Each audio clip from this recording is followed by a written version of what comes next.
Slide दिख रही है आपको, मध्य प्रदेश का सामान्य परिचय। ये मध्य प्रदेश की प्रथम क्लास है। ऐसे ही आप स्टेप बाय स्टेप क्लासेस देखते जाओगे और इसके एमसीक्यू जब इसके बारे में बता दिया जाएगा, इसके बाद आपको इसके एमसीक्यू लगाने हैं। वो सेकंड स्लाइड में इसकी लिंक दी हुई है, आपको पीडीएफ में भी मिल जाएगी इसकी लिंक एमसीक्यू की। तो आपको एमसीक्यू और लगाने हैं, जिससे आपको पता चल जाएगा कितने क्वेश्चन बन रहे हैं। एमसीक्यू में क्या रहेगा, जो क्वेश्चन पिछले एग्जामों में आए हुए हैं उन्हीं को आपको लगाना है, जिससे आपको एक आइडिया बन जाएगा। तो मध्य प्रदेश का सामान्य परिचय पहले देखेंगे। ये आपको दिख रही है गूगल फॉर्म लिंक। अगर आप इस पर क्लिक करोगे ना तो ये गूगल फॉर्म आपका खुल जाएगा। ये आपका गूगल फॉर्म खुल जाएगा। इंटरनेट एसएमएस बंद है अभी,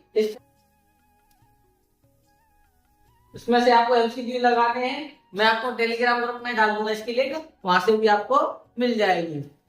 अब मध्य प्रदेश के उपनाम है। मध्य प्रदेश के उपनाम यानी कि इसको कई नामों से जाना जाता है, जैसे वन अधिक होने के कारण इसे वनों का राज्य कहते हैं। नेशनल पार्क है मध्य प्रदेश में 12, इसलिए क्या कहते हैं, राष्ट्रीय उद्यान कहते हैं, नेशनल पार्क कहते हैं।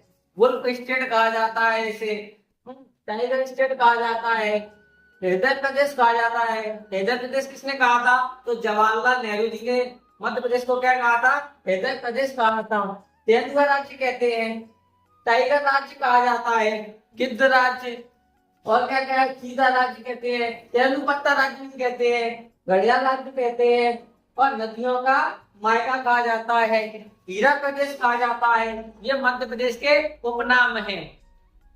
पहले आपने पढ़े होंगे। अगर आपको ये लग रहा है तो इसकी स्पीड बढ़ा लीजिएगा, यूट्यूब कर लीजिएगा यूट्यूब से, तो आप क्या ऐसे जल्दी जल्दी एक बार देख पाएंगे। इससे आपका क्या हो जाएगा, रिविजन हो जाएगा। उसके बाद आपको ये लिंक प्रोवाइड कराई गई है गूगल फॉर्म की, उससे आप अपने एमसीक्यू तो लगा लीजिए। आगे बढ़ते हैं नेक्स्ट स्लाइड पे। मध्य प्रदेश का राज्य पशु। मध्य प्रदेश का राज्य पशु कौन सा है, तो ये मध्य प्रदेश का राज्य पशु है बारहसिंगा। ये किस प्रजाति का है, तो ये भेड़री प्रजाति का है। और ये किस नेशनल पार्क में मिलेगा, तो ये कान्हा किसली नेशनल पार्क है ना, उसमें पाया जाता है सबसे ज्यादा। घोषित कब हुआ था, तो 1981 में इसे राज्य पशु घोषित किया गया था। अब सबसे ज्यादा कब पाया जाएगा, कान्हा किसली नेशनल पार्क में। तो कान्हा किसली नेशनल पार्क के बारे में थोड़ा बहुत जानते हैं।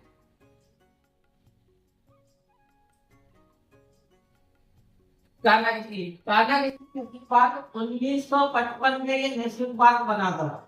1955 में क्या बनाया गया था, इसको नेशनल पार्क बनाया गया था। उससे पहले ये क्या था, 1933 में ये अभ्यारण्य बना था। 1933 में क्या बना था, अभ्यारण्य बना था। तो इसको क्या बना दिया गया 1955 में, नेशनल पार्क का दर्जा दे दिया गया।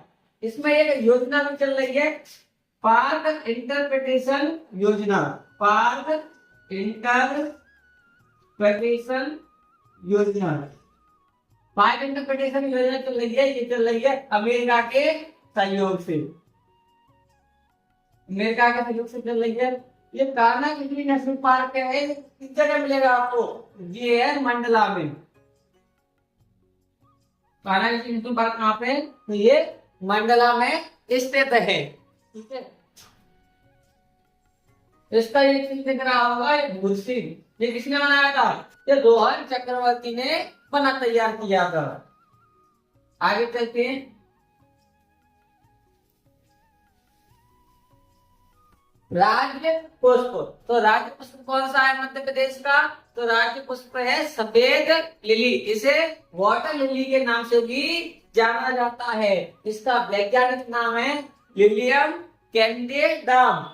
क्या है, विलियम कैंडिडम। तो क्या क्या है, राज्य पुष्प कौन सा है, सफेद लिली। इसे किस नाम से जाना जाता है, तो वाटर लिली के नाम से भी जाना जाता है। राजपक्षी, राजपक्षी कौन सा है, तो ये राजपक्षी है दूधराज, जो आपको चित्र में दिख रहा होगा। अपन सारे स्लाइडों को पढ़ेंगे ना, उसमें चित्रों के माध्यम से भी पढ़ेंगे, जिससे आगे ध्यान रहे। राजपक्षी कौन सा है, तो दूधराज है। इसके अन्य नाम भी है। इसे पैराडाइट फ्लाईकैचर के नाम से भी जाना जाता है। इसे शाह बुलबुल के नाम से भी जाना जाता है। इसे घोषित कब किया गया था? तो 1981 में इसे राज्य पक्षी घोषित किया गया था। और 1981 में ही राज्य क्या घोषित किया गया था? पशु। तो दोनों को ध्यान रखना है आपको, क्या क्या 1981 में घोषित किया गया है, तो आप इसको कमेंट करके पढ़ेंगे। 1981 में राज्य पशु और राज्य पक्षी, ये दोनों कब किए गए घोषित? तो 1981 में घोषित किए गए हैं। अब आप इसको देख पा रहे हैं दूधराज। दूधराज किस क्षेत्र में आपको मिलेगा? ये किस क्षेत्र में मिलेगा? तो आपको ये पश्चिमी क्षेत्र में देखने को मिलेगा। किस क्षेत्र में मिलेगा? पश्चिमी क्षेत्र में। और पश्चिमी क्षेत्र में अगर अपन बात करें तो कौन कौन से अभ्यारण्य वगैरह में ये मिलेगा? तो आपको ये मिल जाएगा सरदारपुर अभ्यारण्य में। सरदारपुर अभ्यारण्य कहाँ पे? तो ये धार में स्थित है। सरदारपुर अभ्यारण्य कहाँ है? धार में स्थित है। और कहाँ मिलेगा? सैलाना अभ्यारण्य में। सैलाना अभ्यारण्य कहाँ पे? तो ये रतलाम में स्थित है। सैलाना अभ्यारण्य कहाँ पे स्थित है? रतलाम में। तो इसके बारे में अपन कंबाइंड स्टडी करेंगे। इसके बारे में जो भी चीजें अपन जानेंगे वो सब मिल जाएगी। अगर आपको भी मिले तो आप इसके कमेंट बॉक्स में बताइएगा इसके बारे में और अधिक जानकारी। जब आप सरदारपुर अभ्यारण्य पढ़ेंगे तब इसके बारे में और डिटेल से जानेंगे। ठीक है। राज्य पक्षी कौन सा है? दूधराज है। इसे अन्य किस नाम से जाना जाता है? पैराडाइट फ्लाईकैचर और शाह बुलबुल के नाम से जाना जाता है। और इसे घोषित किया गया था 1981 में। 1981 में ही राज्य पशु भी घोषित किया गया था। प्रभु पश्चिमी क्षेत्र में मिलेगा, ये पश्चिमी क्षेत्र में आपको देखने को मिलेगा। और किस अभ्यारण्य में मिलेगा? तो सरदारपुर अभ्यारण्य जो धार में स्थित है और सैलाना अभ्यारण्य जो रतलाम में स्थित है, इसमें आपको देखने को मिलेगा।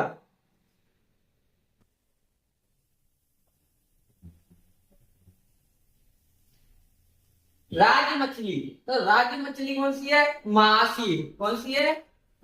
महासीर। इसे अन्य नाम से भी जाना जाता है, इसे टोर के नाम से भी जाना जाता है। घोषित कब किया गया था? तो इसे 2011 में घोषित किया गया था। राज्य मछली 2011 में घोषित किया गया था महासीर को। तो किस प्रजाति की है?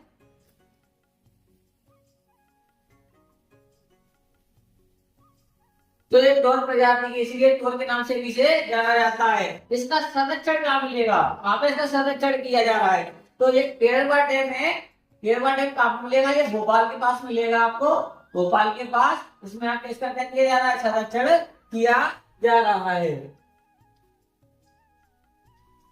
और महासीर प्रजनन केंद्र ये कहाँ है? तो ये बड़वा में है।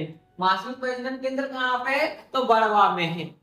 इसको बार बार बोलने से और लिखने से सुनने से याद होता है। तो महासीर प्रजनन केंद्र कहाँ पे है? बड़वा में है। और महासीर मछली का जो संरक्षण कहाँ पे किया जा रहा है? तो पेड़वा डैम में किया जा रहा है। ये कहाँ पे? तो भोपाल के पास है। किस प्रजाति की है? तो टोर प्रजाति की है। कब इसे घोषित किया गया था? तो 2011 में घोषित किया गया था। राज्य मछली का नाम क्या है? तो महासीर है। ये आपको इसके ऑब्जेक्टिव लगाने हैं। मैं आपको ऑब्जेक्टिव की लिंक दे दूंगा। मैंने वैसे दे दिए, सेकंड स्लाइड में दी हुई है। आपको टेलीग्राम ग्रुप पे भी मिल जाएगी और मेरा नंबर भी दिया है। आप वहां पर मुझे मैसेज कर देंगे तो आपको वहां पर भी मिल जाएगी। नेक्स्ट पढ़ते आगे। Next slide. राज्य वृक्ष। तो राज्य वृक्ष कौन सा है? बरगद। राज्य वृक्ष कौन सा है? बरगद। इसे भी तो राज्य वृक्ष घोषित कब किया गया था? तो 1981 में। और 1981 में अपन तीन चीजें पढ़ेंगे। 1981 में तीन चीजें कौन कौन सी है? 1981 में देखो, राज्य पशु, राज्य पक्षी और राज्य वृक्ष। जो तीनों का घोषित किया गया 1981 में। राज्य पशु, राज्य पक्षी, राज्य वृक्ष। राज्य पशु कौन सा था? बाघ राशि का था। पक्षी कौन सा था? दूधराज था। वृक्ष कौन सा है? बरगद। ये तीनों को कब घोषित किया गया है? तो 1981 में घोषित किया गया है। ठीक है। किस प्रजाति का है? फाइकस प्रजाति का है। बरगद किस प्रजाति का है? फाइकस का। इसका राज्य के भारत का राज्य राष्ट्रीय वृक्ष कौन सा है? तो ये बरगद ही है। मध्य प्रदेश का कौन सा है? बरगद। और भारत का भी कौन सा है? बरगद ही है। तो मध्य प्रदेश का पहला बरगद पार्क कहाँ लगाया गया था? तो बड़गोदाम इंदौर में। कहाँ पे लगाया गया था? बड़गोदाम इंदौर में। चलेगा, मध्य प्रदेश का पहला बरगद पार्क कहाँ पे स्थापित है? तो कहाँ पे स्थित है? तो इंदौर में स्थित है। और प्राचीन भारतीय ग्रंथों जैसे पुराणों और उपनिषदों में बरगद को किस नाम से जाना जाता था? अमर वृक्ष। किसके नाम से जाना जाता था? अमर वृक्ष कहा गया है। तो किसमें कहा गया है? पुराणों और उपनिषदों में क्या कहा गया है? बरगद को अमर वृक्ष कहा गया है। आगे देखिए, समझ में आ गया होगा ये? राजफल। राजफल कौन सा है? आम। आम को क्या कहा जाता है? फलों का राजा कहा जाता है। वानस्पतिक नाम है इसका मैंगीफेरा इंडिका। वानस्पतिक नाम क्या है? Mangifera indica. से फलों का राजा कहा जाता है। भारत में प्रमुख उत्पादन क्षेत्र कौन सा है? तो इसमें उत्तर प्रदेश में इसका होता है उत्पादन सबसे ज्यादा। उत्पादन में कौन सा है? मलियाबाद का दशहरी आम बहुत फेमस है। दशहरी आम कैसा है? फेमस है। ये कहाँ का है? तो मलियाबाद उत्तर प्रदेश का सबसे ज्यादा ये फेमस है। आम में कौन कौन सी विटामिन पाई जाती है? तो आम में विटामिन ए मिलेगी, सी मिलेगी और टी मिलेगी। और भारत का राष्ट्रीय फल भी क्या है? बरगद। भारत का राष्ट्रीय फल कौन सा है? बरगद। और मध्य प्रदेश का भी कौन सा है? बरगद। मुगल बादशाह अकबर ने लखबाग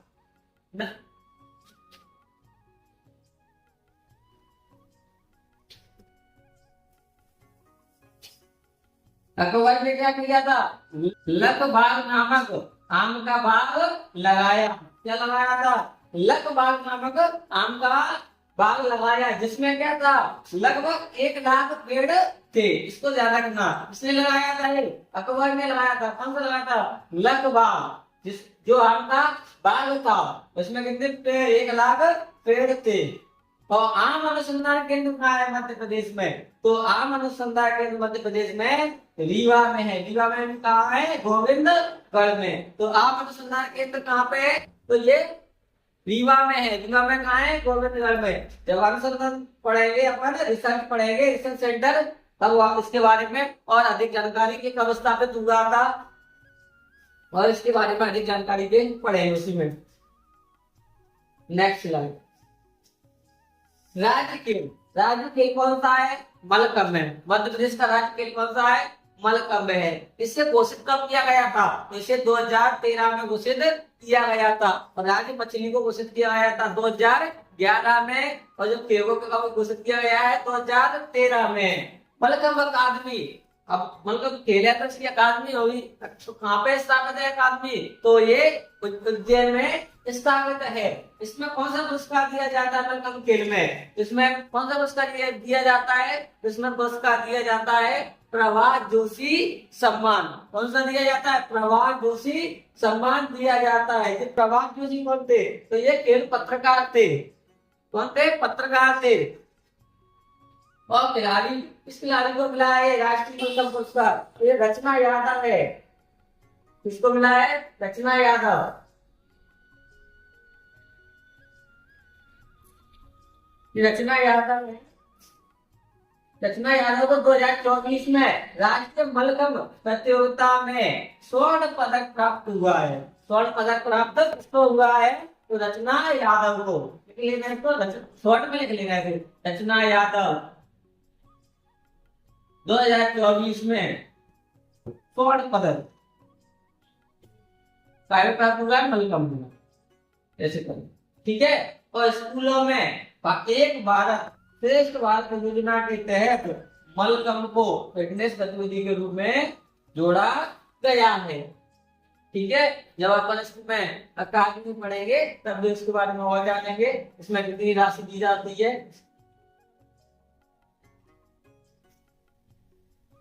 राज फसल। राज फसल कौन सी है? सोयाबीन। इससे बहुत सारा लाभ होता है, इसके बारे में इसमें जानेंगे। राज्य फसल कौन सी है? सोयाबीन है। इसका वैज्ञानिक नाम क्या है? इसका वैज्ञानिक नाम है ग्लाइसिन मैक्स। इसका वैज्ञानिक नाम है ग्लाइसिन मैं इसका वैज्ञानिक नाम है। और सोयाबीन का उत्पादन प्रारंभ हुआ था सबसे पहले देवास से। सोयाबीन का उत्पादन राज्य कौन सा है? उत्पादन सबसे पहले कौन प्रारंभ हुआ? तो देवास से प्रारंभ हुआ था। और प्रमुख उत्पादन क्षेत्र है मालवा क्षेत्र। कौन सा है? मालवा क्षेत्र। तो मध्य प्रदेश का अपन मैप पढ़ेंगे तो जो मालवा है इधर की साइड में, यहाँ पे इसका उत्पादन होता है। इसे नगदी फसल कहते हैं। कौन सी फसल कहते हैं? इस नगदी फसल, क्योंकि इसे बेचकर नगद दाम प्राप्त होते हैं, इसलिए इसे नगदी फसल कहते हैं। और किसानों की आर्थिक रीढ़ मानी जाती है। क्या मानी जाती है? आर्थिक रीढ़ मानी जाती है। किसानों की आर्थिक रीढ़ मानी जाती है। और मध्य प्रदेश को भारत का सोया राज्य भी कहा जाता है। मध्य प्रदेश को भारत का क्या कहा जाता है? तो सोया राज्य कहा जाता है। मध्य प्रदेश भारत का सबसे बड़ा सोयाबीन उत्पादन राज्य भी है। मध्य प्रदेश है ना, जो भारत में पूरे ओवरऑल भारत में, तो भारत में सबसे बड़ा सोयाबीन उत्पादन राज्य है।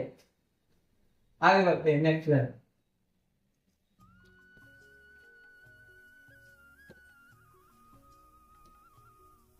2024 में मध्य प्रदेश सरकार ने सोयाबीन मिशन योजना शुरू की थी। तो सोयाबीन मिशन योजना शुरू कब की थी?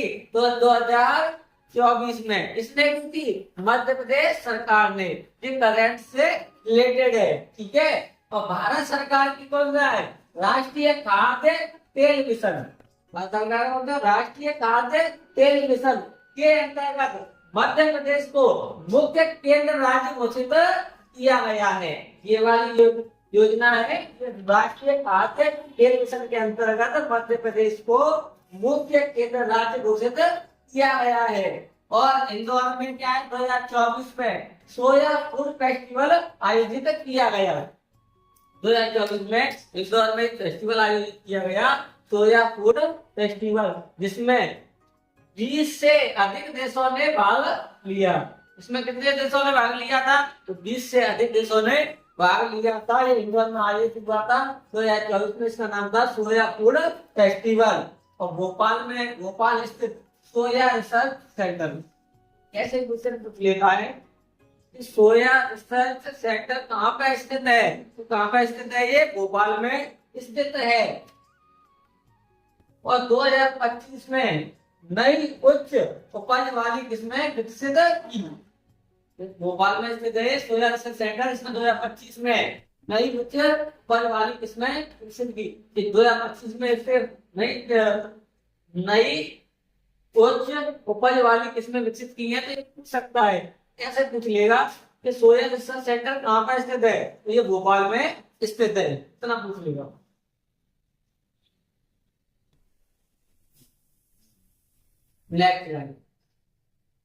राज्य नाट्य की बात करेंगे तो राज्य नाट्य कौन सा है? तो अपना मार्च है। राज्य नाट्य कौन सा है? मार्च है। और राज्य नृत्य कौन सा है? तो वो कौन सा है? राई है। ठीक है। ये किस क्षेत्र में होता है? तो ये मालवा क्षेत्र में होता है। मार्च की उत्पत्ति भी कब हुई है? तो मालवा क्षेत्र से हुई है। कहां से हुई है? मालवा क्षेत्र से। और 18वीं शताब्दी में प्रसिद्ध कवि थे गोपाल जी गुरु द्वारा प्रारंभ किया माना जाता है। किया गया माना जाता है। इसके द्वारा किया माना जाता है। तो ये जाता है गोपाल जी गुरु द्वारा। इसके द्वारा गोपाल जी गुरु द्वारा। ये कौन थे? तो ये प्रसिद्ध कवि थे। राज्य नृत्य कौन सा है? तो राज्य नृत्य है राई। अब राज्य चिन्ह की बात करें तो ये है 24 स्तूप है। ये चित्र दिख रहा है आपको, ये दिख रहे हैं आपको, ये 24 स्तूप है। इसके अंदर ये व्रत है। इसमें क्या क्या है? इसमें गेहूं और धान की बालियां दर्शित है। और ये क्या है? अशोक स्तंभ है। ये मानो ये आप देख पा रहे हैं, ये क्या है? अशोक स्तंभ है। ठीक है, आगे बढ़ते हैं।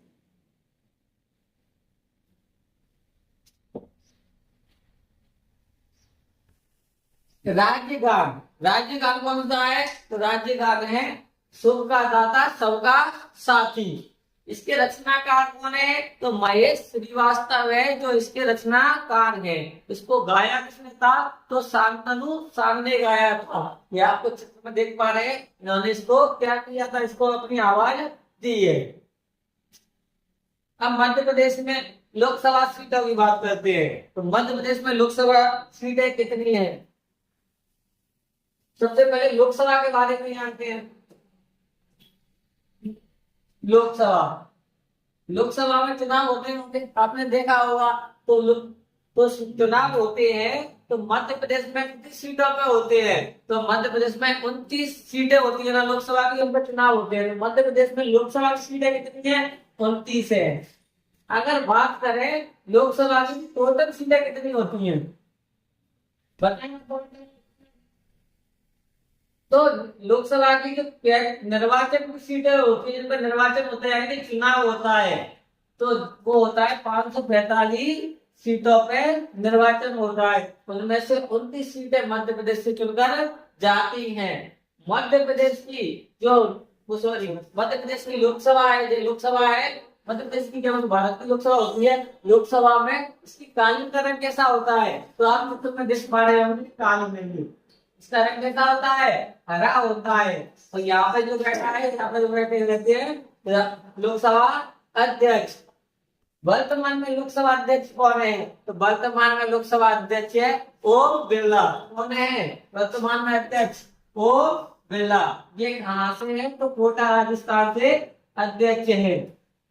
पहले अध्यक्ष कौन थे? तो पहली बार अध्यक्ष बने थे मीरा कुमार। ये पहली लोकसभा अध्यक्ष है लोकसभा की। मध्य प्रदेश में जो लोकसभा है ना, इसमें एससी सीटों का आरक्षण कितना है? तो एससी की सीटों का आरक्षण है मध्य प्रदेश में लोकसभा में 4 सीटों का। कितनी का है? 4 सीटें किससे जाएंगी? एससी की चुनी जाएंगी लोकसभा से। और एसटी की कितनी जाएंगी? तो एसटी की जाएंगी 6। कितनी जाएंगी? एसटी की जाएंगी 6 सीटें। कितनी जाएंगी? 6। लोकसभा की 4 और एससी की 4 और एसटी की 6। लोकसभा के बारे में आप सब पढ़ेंगे 81 में, अनुच्छेद 81 में जानेंगे। इसे क्या कहा जाता है? इसे अस्थायी सदन कहा जाता है, इसे निम्न सदन कहा जाता है। इसका कार्यकाल कितने वर्ष का होता है? तो 5 वर्ष का कार्यकाल होता है। जब लोकसभा के बारे में पढ़ेंगे तब इसके बारे में अधिक में पढ़ेंगे। अब राज्यसभा सीटें, जैसे लोकसभा सीटें राज्यसभा सीटें भी हैं। तो राज्यसभा सीटें ओवरऑल भारत की बात करें तो राज्यसभा की सीटें कितनी है? तो जिनका निर्वाचन होता है 245 है। कितनी है? 245 पर निर्वाचन होता है। मध्य प्रदेश से कितनी चुन के जाती है? तो कितनी जाती है? 11। कितनी जाती है? 11। राज्यसभा के बारे में अपन पढ़ेंगे अनुच्छेद 80 में। इसे क्या कहा जाता है? स्थायी सदन कहा जाता है।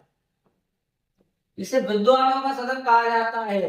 इसकी कालीकरण कैसा होता है? जैसे आप चित्र में देख पा रहे हैं, कैसा होता है? रेड होता है। कितना कैसा होता है? रेड, यानी कि लाल होता है। और इसके पहले सभापति कौन थे?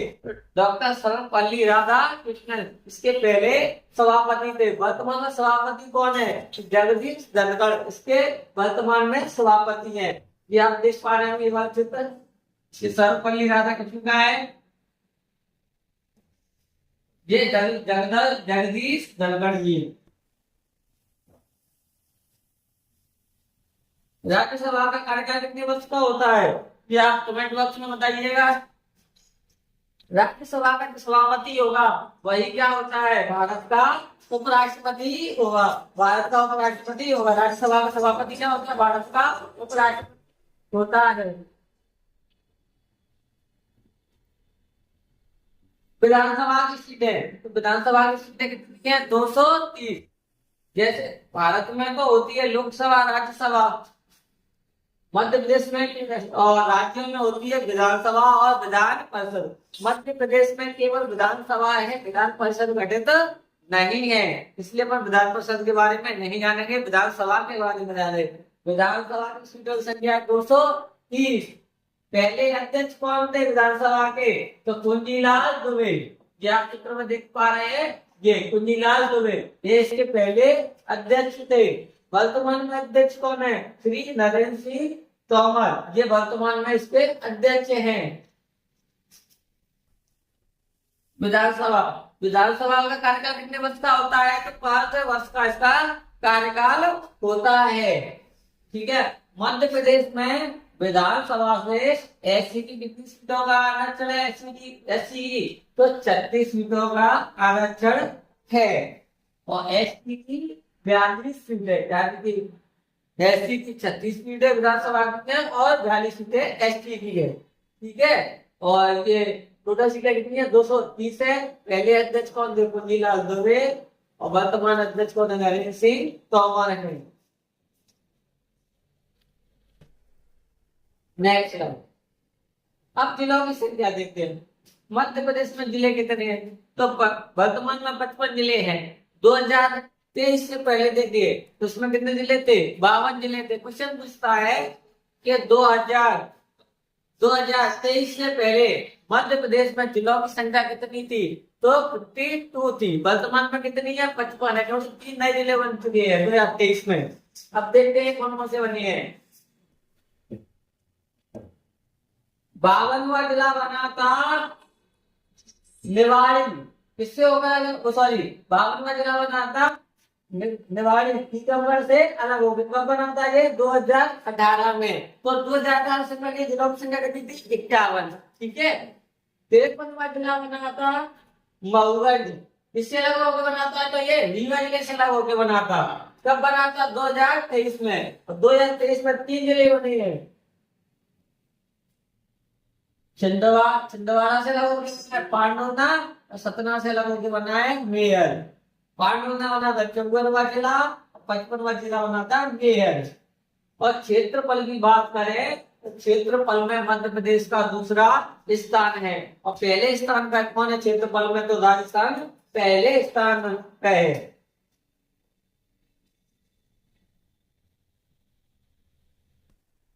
ये आप चित्र देख पा रहे होंगे, ये मध्य प्रदेश का चित्र है। अब आपको दिखा रहे कौन कौन से जिले से कौन कौन सा जिला अलग हो रहा है।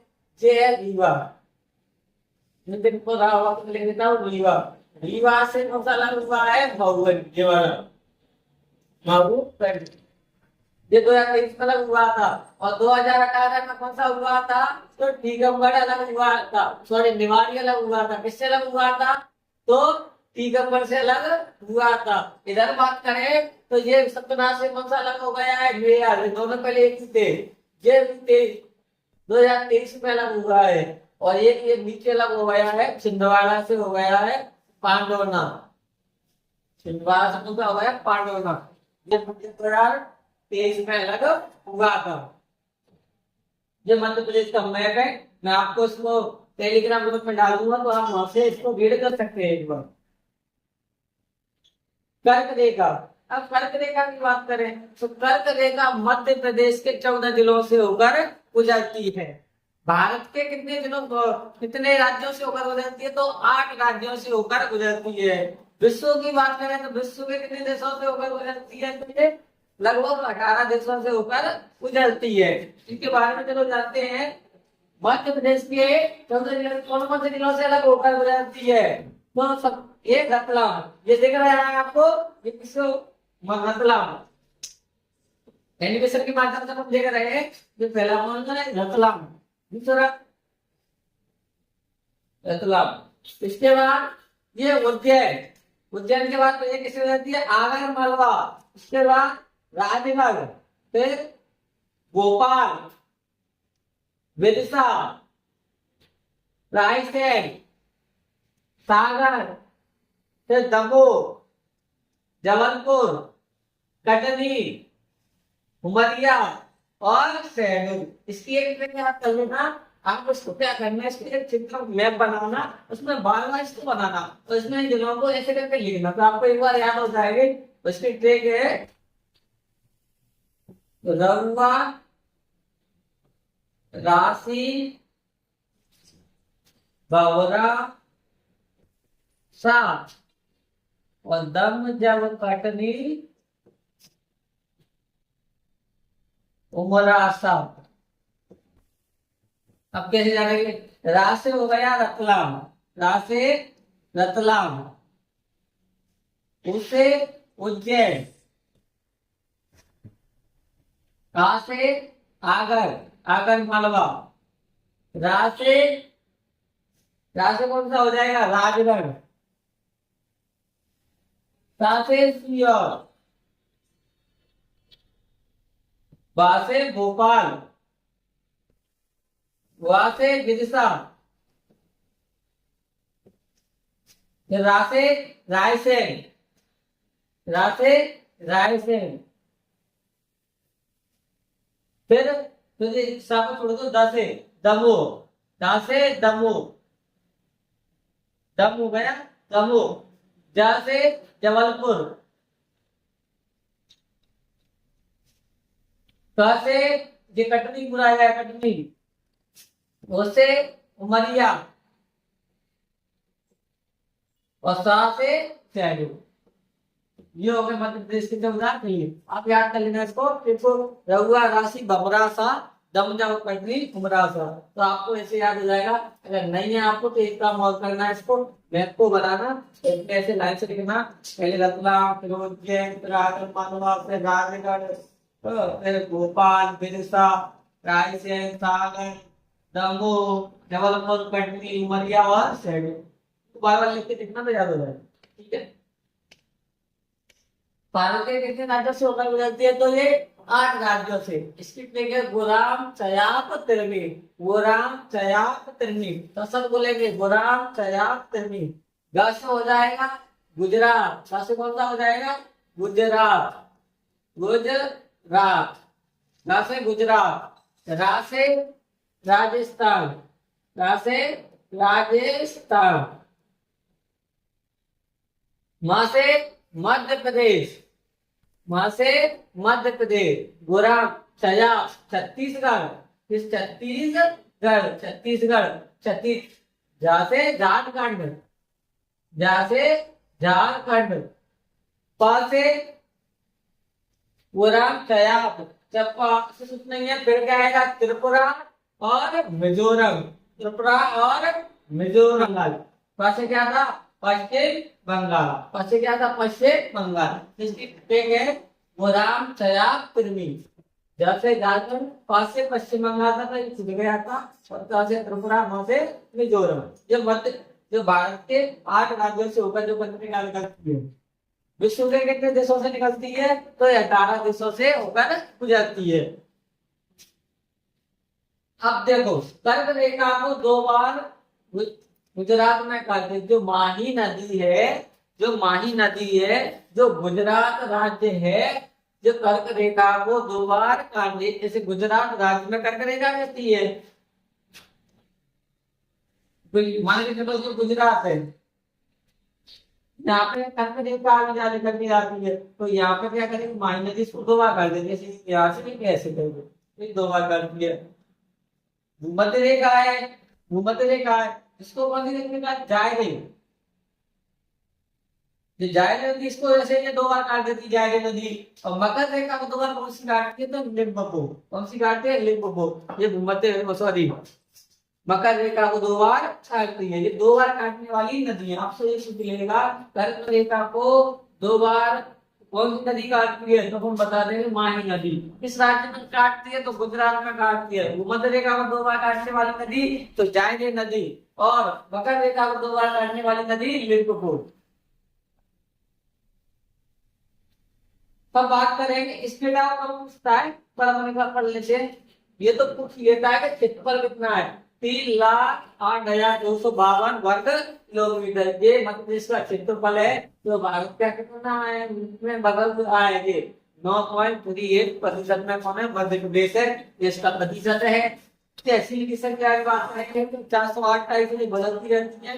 विकास खंड कितने हैं? तो ये पूछ लेता है। 313 है। नगर निगम की बात करें तो नगर निगम है 17। तो 17 की बात करें, पहले तो 16, 17वां नगर निगम बना है भिंड, ये 2023 में बना है। इससे पहले कौन कौन से बने थे? तो छिंदवाड़ा मुरैना वगैरह ये कब बने थे? इससे पहले बने थे। नगर निगम की संख्या है 17। नगर पालिका 100 है। ये 15 को करना। नगर पंचायत 264 है। जिला पंचायत की कितनी? जितने जिले उतनी पंचायत। जिला पंचायत है 55। जनपद पंचायत है 313। ये आपकी स्लाइड खत्म होती है। इसके बाद क्या करेंगे? अब दूसरा पार्ट पढ़ेंगे। उसमें अपन जानेंगे संभाग के बारे में। मध्य प्रदेश में कितने संभाग हैं, कौन से संभाग में कौन सा जिला आता है, और इसके एमसीक्यू। मध्य प्रदेश का सामान्य पद है संभाग, जिले। अपन भौगोलिक स्थिति सबको पढ़ लेंगे। तो अपन एक एमसीक्यू की वो बनाएंगे, गूगल फॉर्म बनाएंगे, जिसके माध्यम से आप क्या कर पाए, उसकी प्रैक्टिस कर पाए। अगर आपने कई बार क्लासेस ले चुके हो तो आप क्या करिएगा, यूट्यूब पर ऊपर टीलों की स्पीड में क्लास को ले लीजिए, जिससे कि आप जल्दी से रिवीजन हो जाएगा। और जो कोई दिक्कत आती है तो आप मुझे कमेंट बॉक्स में पूछ सकते हैं, या आप मेरे टेलीग्राम को ज्वाइन कर लीजिएगा, या आपको जो मैंने नंबर दिया वहां से आप मुझे व्हाट्सएप नंबर पर मैसेज करके पूछ सकते हैं। धन्यवाद।